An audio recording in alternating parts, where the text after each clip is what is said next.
요한복음 4장 20절에서부터 24절에 있는 말씀입니다. 오늘 하나님의 말씀의 제목은 영적 예배라고 하는 제목을 가지고 함께 하나님 말씀을 선포하겠습니다.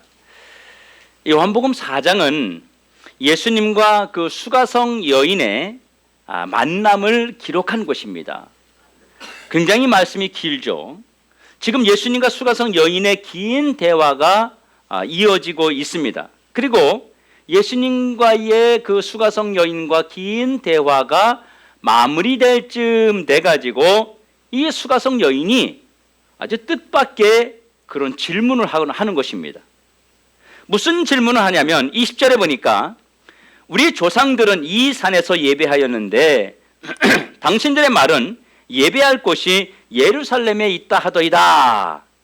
한마디로 말하면 당신들은 예배할 장소가 따로 있다고 하는데 그러면 당신들은 어디에서 예배드립니까? 이런 이야기입니다. 어떤 장소가 진짜 예배 장소인지에 대한 질문을 하고 있는 거예요. 이 여인의 장소에 대한 예배 장소에 대한 그 질문을 하는 것으로 보아서 이 당시의 사람들은 그 장소에 대한 고민이 아주 많았고 또한 예배 장소에 대한 문제가 아주 중요했던 것으로 여겨집니다. 이 여인의 질문에 대한 예수님의 대답은 두 가지였습니다. 21절에 같이 한번 읽어보죠. 시작. 여자여 내 말을 믿으라. 이 산에서도 말고 예루살렘에서도 말고 너희가 아버지께 예배할 때가 이르리라. 이렇게 말씀하신 거예요. 이 말씀은 예배드리는 장소는 그리 중요하지 않다는 말씀이에요. 예수님이 왜 이렇게 말씀하셨습니까? 예수님이 이렇게 말씀하실 때까지만 해도 예배는 어디에서 드려졌냐면 성전에서만 드려졌어요. 다른 데서는 예배 못 드렸어요. 그런데 예수님이 십자가에서 죽으신 다음에는 성전에서의 예배가 없어지고 그리고 모든 장소가 예배 장소로 바뀌게 될 것을 주님이 미리 말씀하고 있는 것입니다. 그래서 이 산에서도 말고 저 산에서도 말고 예배 장소는 중요하지 않다 이렇게 말씀하신 거예요. 그리고 또 한 가지는요 23절에 나와 있는데 아버지께 참되게 예배하는 자들은 영과 진리로 예배할 때가 오나니 곧 이때라. 아버지께서는 자기에게 이렇게 예배하는 자들을 찾으시느니라. 진짜 중요한 것은 예배하는 자가 영과 진리로 예배를 해야 한다 이렇게 말씀하시는 거예요. 그리고 하나님은요 이렇게 예배하는 자를 찾으신다고 또 말씀하시는 거예요.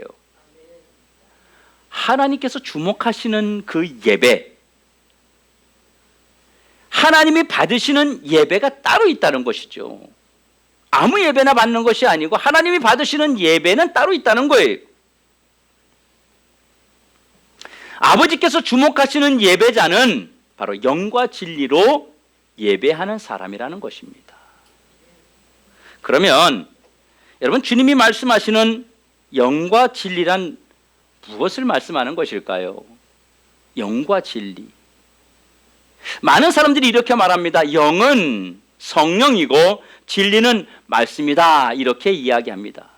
뭐 틀린 말은 아닙니다만은 좀 더 구체적으로 말씀을 더 들어가려고 합니다. 여러분 어떻게 드리는 예배가 영과 진리로 드리는 예배입니까? 굉장히 추상적이고 어떻게 드려야만이 하나님이 원하시는 그런 영과 진리로 드리는 예배가 되는지에 대한 것이 사실은 굉장히 궁금합니다. 장소적 예배라고 하는 것은요 영적인 면을 중요시하는 것이 아니라 육적인 면을 중요시하는 거잖아요. 장소라고 하는 것은. 그러니까 영과 진리라고 하는 것은 육적인 것이 아니라 영적인 예배를 지금 말하고 있다는 거예요. 장소가 아니라 영적인 예배를 말하고 있다는 것입니다. 주님은 우리와 바로 육적인 교제가 아닌 영적인 교제를 원하고 있다고 말씀하시는 거예요. 우리가 주목해야 할 사실은요, 영과 진리로 예배하지 않으면 아버지께서 관심을 갖지 않는다는 점입니다. 예수님께서는요 24절에서 한 번 더 강조하셨어요.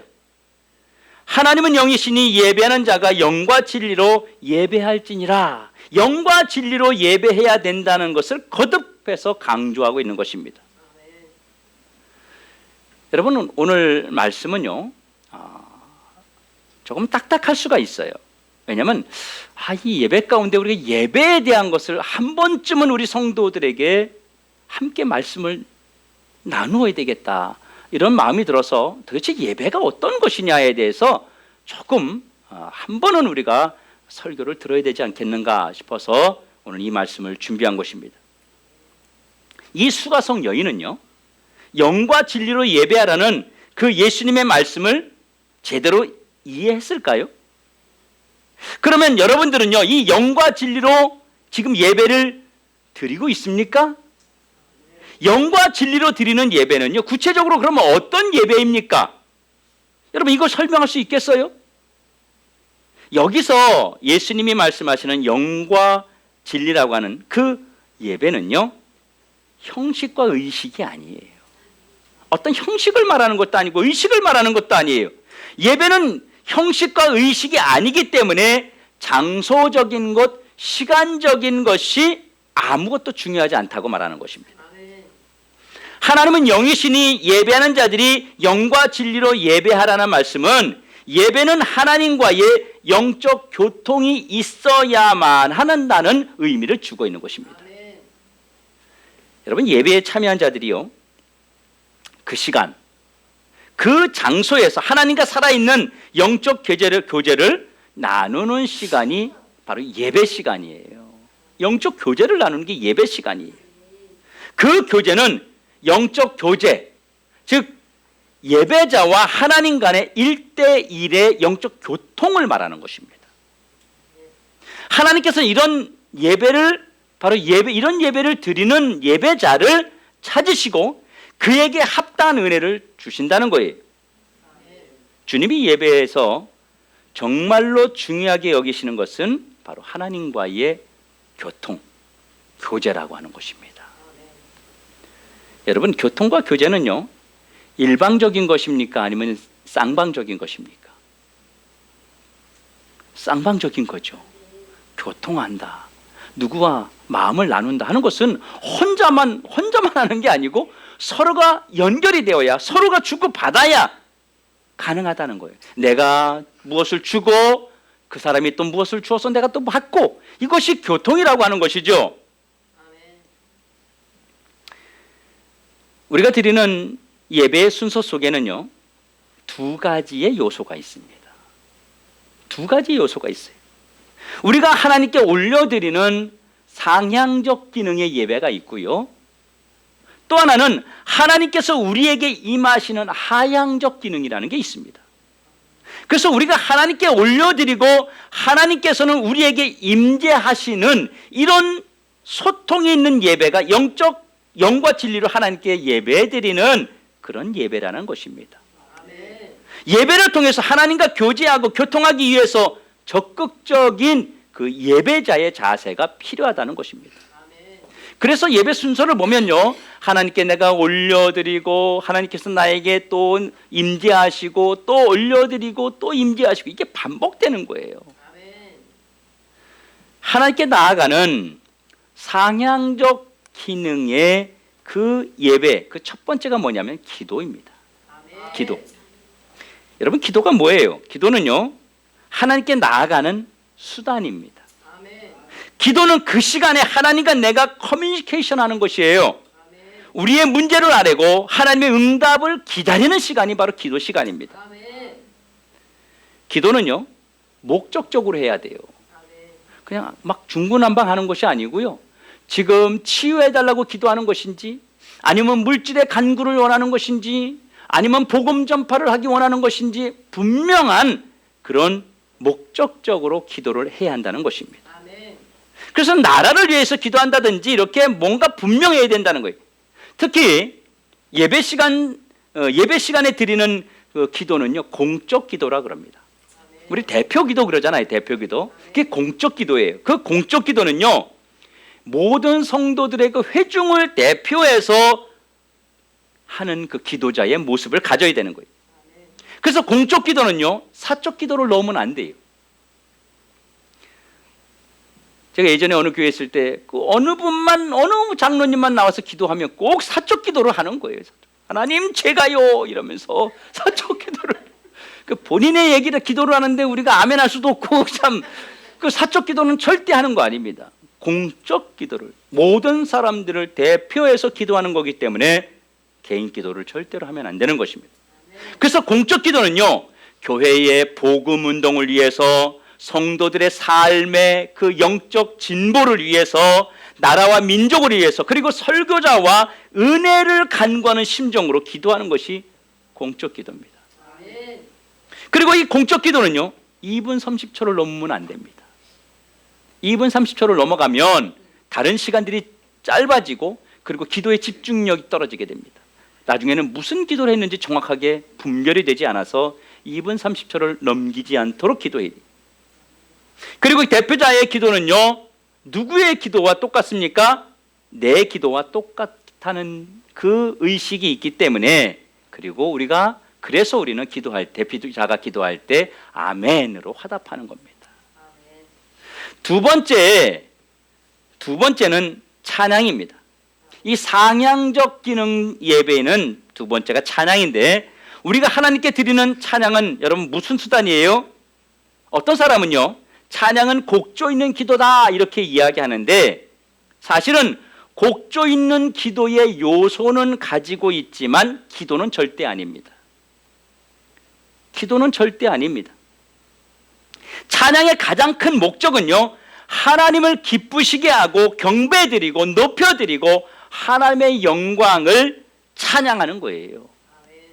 바로 찬양은 높여드리는 거예요. 하나님을 즐겁게 해드리는 것입니다.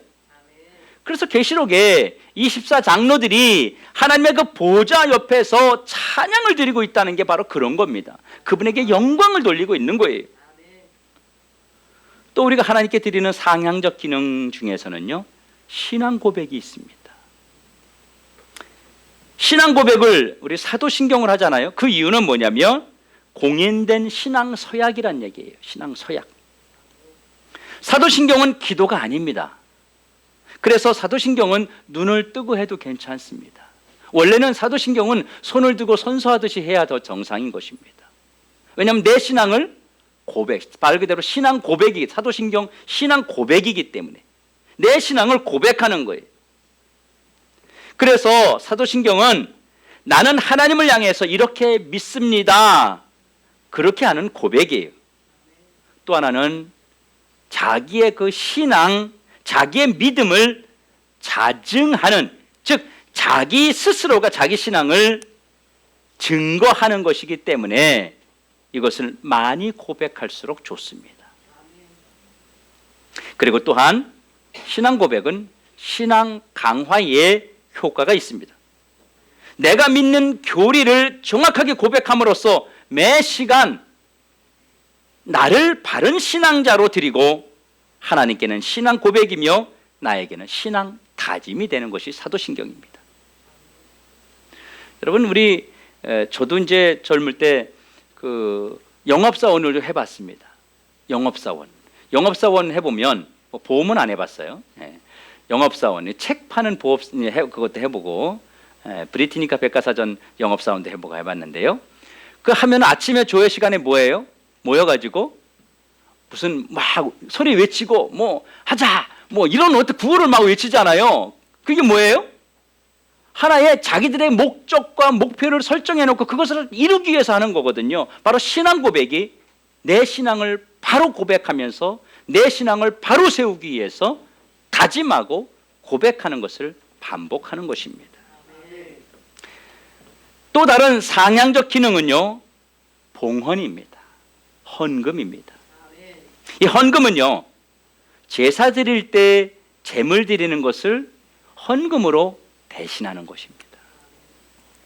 다시 말해서 나 자신을 드려야 되지만 나 자신을 드릴 수 없기 때문에 물질을 대신해서 드리는 것이에요. 그래서 물질은요, 결국 나라고 하는 것입니다. 내가 재물이라는 것입니다. 그래서 헌금은 나를 하나님께 드리는 시간입니다. 그래서 내 믿음의 분량을 하나님께 드리는 시간이라는 것이죠. 그래서 모든 헌금의 기본은요, 사실은 세 가지입니다. 모든 헌금의 사실 한국 교회에 헌금의 종류가 너무 많습니다. 너무 많습니다. 그런데 구체적으로 딱 그것을 모두 요약하면 딱 세 가지로 요약이 되는데요. 한 가지는 11조와 감사헌금과 주일헌금입니다. 이 세 가지는요, 모든 헌금의 기본입니다. 다른 어떤 헌금도 하지 않아도요, 이 11조와 감사와 주일헌금은 해야 되는 것입니다. 그러면 이것이 성경적이냐? 맞습니다. 성경적입니다. 말라기 1장 13절과 말라기 3장 7절과 8절 이후에 서 하나님께 드리는 11조와 봉헌물에 대해서 말씀을 하고 있습니다. 11조는 10의 1조를 드리는 것이고, 감사헌금은 한 주 동안 살아가면서 나의 감사거리를 찾아서 하나님께 감사하는 것이고, 주일헌금은요, 내가 주님이 우리 집에 오셨다, 나를 만나러 오셨다 그러면 내 형편에서 나는 최소한 이 정도 밥 정도는 주님께 대접할 수 있겠다, 이 정도 식사는 대접할 수 있겠다, 그래서 국밥이 되기도 하고 이렇게 자기의 형편에 맞게끔 하나님께 올려드리는 것입니다. 그리고 또 하나는요, 이제는 상향적 예배가 아닌 하향적 기능의 예배가 있습니다. 그 하향적 기능 첫 번째가 뭐냐면 예배의 부름입니다. 예배의 부름. 예배의 부름은 보통 묵상 기도를 하기도 하고요, 인도자가 성경 구절을 처음에 읽기도 합니다. 어떤 사람은 저거 멋있으라고 읽나 이래가지고 저걸 왜 읽지, 예배 시작하기 전에, 이런 사람들이 있는데 그 예배의 부름에 들어가는 것입니다. 근데 이 집례자가 성경 낭독을 하면 성경 말씀이 우리에게 그대로 임해서 그 말씀대로 성령이 역사하기를 간구하는 거예요. 또 어떤 분은요, 성경 구절 읽고 어떤 교회는 성경 구절 읽는 교회도 있고, 어떤 교회는 성경 구절이 아니라 찬양을 올려드리는 교회도 있습니다. 같이 다 일어서서 찬양을 하는 경우도, 이거는 무엇을 해도 상관없습니다. 예배의 부름이에요. 근데 이제 대표자가 기도를 하거나 성경 구절을 읽을 때 혼자 중얼중얼 되는 사람도 있어요. 이거 이러면 안 되는 겁니다. 그건 온전히 그 말씀에 집중해서 그 말씀대로 오늘 나에게 내 삶에 임하기를 간구하는 마음으로 그 말씀을 들어야 되는 것입니다. 그리고 마음으로 기도해야 되는데 혼자 입으로 중얼중얼 한 사람들이 있어요. 그것은 옳지 않은 것입니다. 여러분, 두 번째의 예배의 하향적 기능은요, 성경 봉독입니다. 사실 가장 강력한 하나님의 임재의 순간이 뭐냐면 성경 봉독이에요. 하나님의 말씀이 가장 순수하고 우리에게 가장 깨끗하게 임하는 순간이 바로 성경 봉독의 순간입니다. 그래서 온 성도들이 하나님의 말씀을 받아들이는 순간이거든요. 오늘 임하시는 하나님이 어떤 분이신지를 말씀을 통해서 드러내는 시간입니다. 그러므로 말씀을 아멘으로 받고 말씀으로 임하시는 하나님을 받아들여야 되는 것입니다. 그래서 성경은 혼자 읽지 않고 같이 읽는 것입니다. 새벽에도 같이 읽고 수요일도 같이 봉독하고 이렇게 하는 것이지, 집례자 혼자 다 읽어버리고 이렇게 진행하는 것이 결코 아니라는 것입니다. 세 번째로 하향적 기능은요, 바로 설교 말씀이 있습니다. 하나님의 말씀 선포예요. 하나님의 말씀 선포, 혹은 하나님의 시료와 응답의 메시지입니다. 하나님은요, 당신이 말씀하고자 원하시는 것들을 직접 말씀하시지 않으시고 설교자를 통해서 성도들의 문제와 삶을 이끌어 가십니다. 그래서요, 설교는요, 성경적 메시지입니다.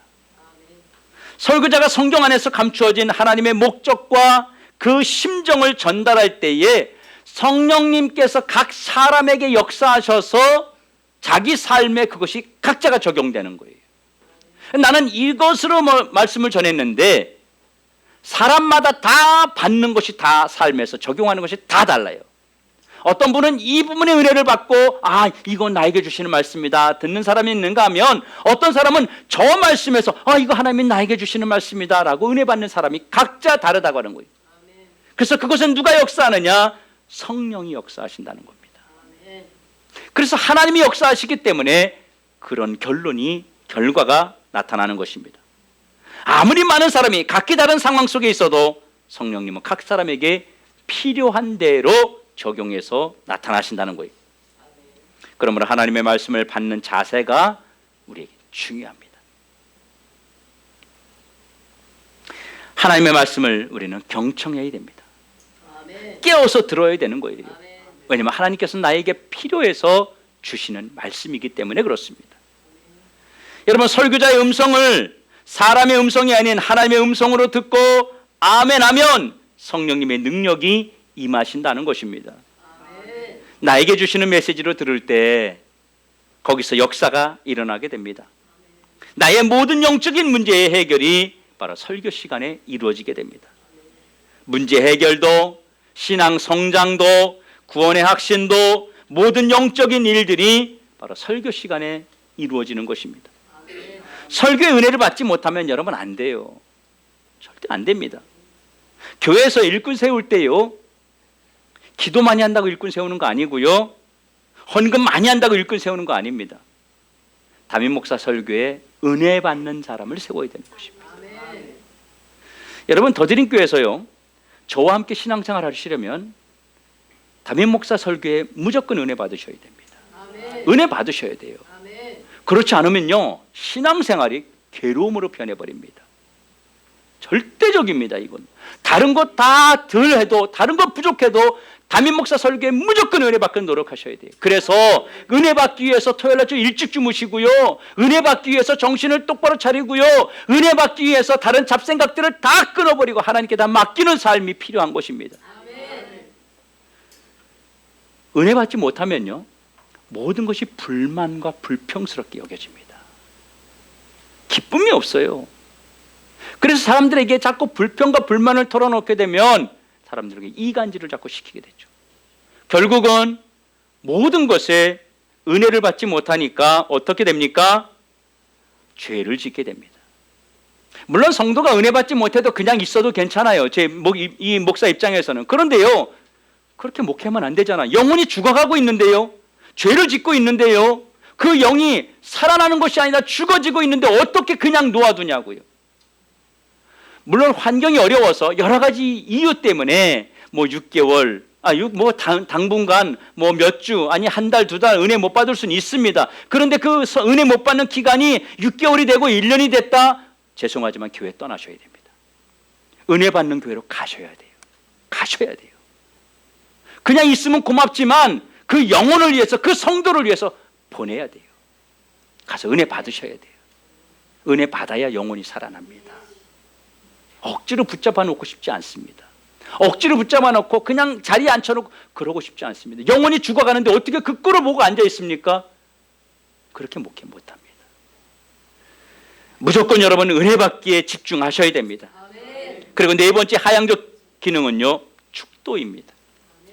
축도는 기도가 아닙니다. 여러분, 기도가 아니에요. 하나님은 민수기 6장 22절 27절에서요 제사장들이 이렇게 복을 선포하면 반드시 그렇게 복을 주신다고 약속하셨어요. 이것이 축도의 기원이에요. 그래서 축도는 절대로 예수님의 이름으로 하는 것이 아니라 성부, 성자, 성령의 이름으로 하는 것입니다.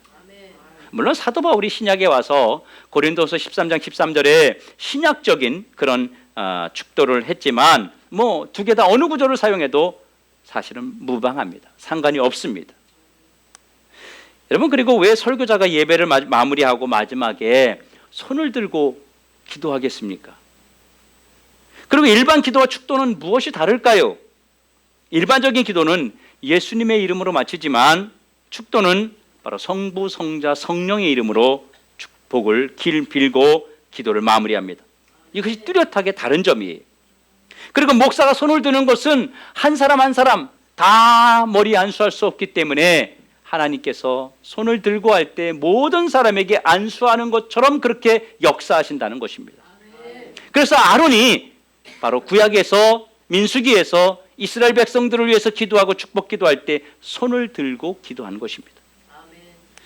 예배자들은요, 축도를 통해서 복을 받아야 됩니다.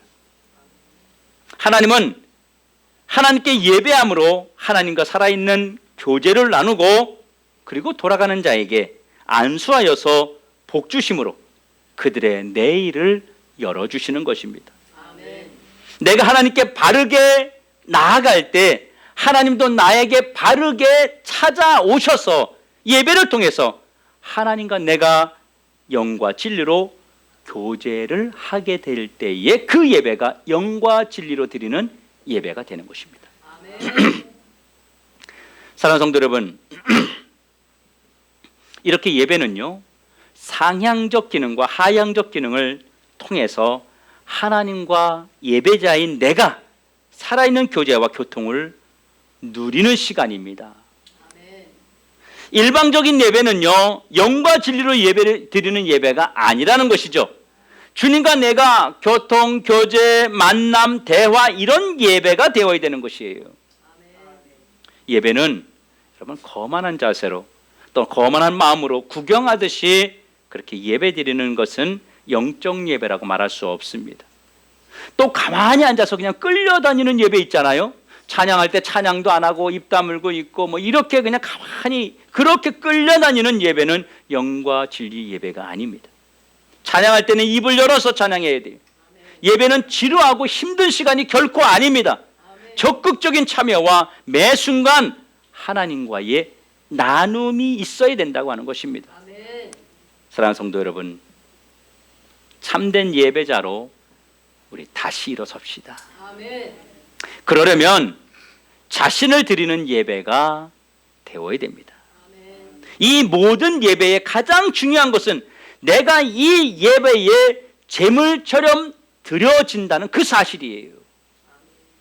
하나님께서 찾으시는 그 예배자로 나아가시기를 축원합니다. 살아있는 예배자로 자신을 드리십시오. 예배의 적극적인 참여는 내가 살아있는 예배로 나아가는 것입니다. 모든 예배 순서마다 적극적인 신앙으로 하나님과 교제하십시오. 하나님의 임재와 이끄심을 체험하게 됩니다.